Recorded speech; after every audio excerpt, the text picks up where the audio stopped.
来继续来看国民党罢免民进党原住民立委吴丽华，牵涉到死亡人数。屏东地检署昨针对着国民党的桃园、花莲、台东甲南投的县市党部发动搜索，而且来约谈到国民党的干部甲证人，总共15个人。结果，国民党组发会副主委黄碧云防收押禁见，伊嘛是国民党的中央党部防收押的第一个人。另外，组发会专委李德全50万交保。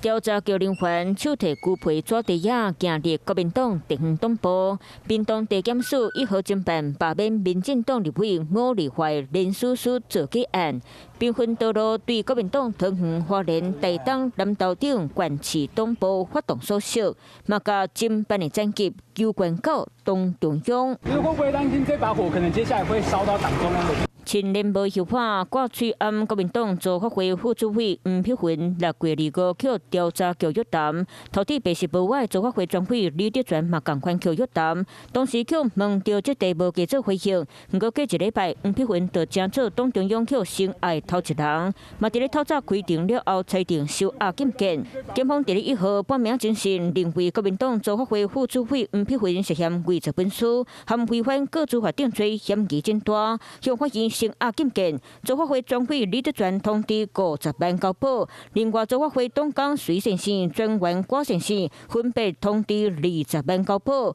南投县党部省家的总干事省份的董监各10万块交保，台东县党部省长的书记长20万交保，其他被告进前拢通知撤回。有人就是给予这样的压力，然后造成我们这样的一个撕裂，然后甚至让很多人就是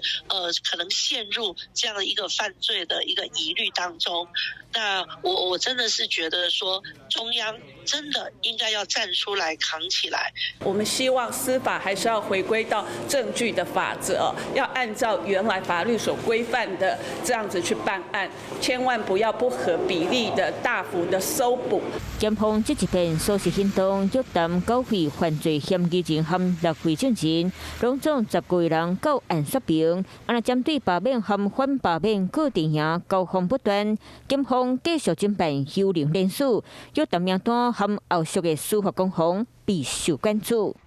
Hello， 我是林纯佩。想要掌握最及时的新闻资讯或是体坛动态吗？赶快按赞、订阅、开启小铃铛，锁定华视新闻的 YouTube 频道。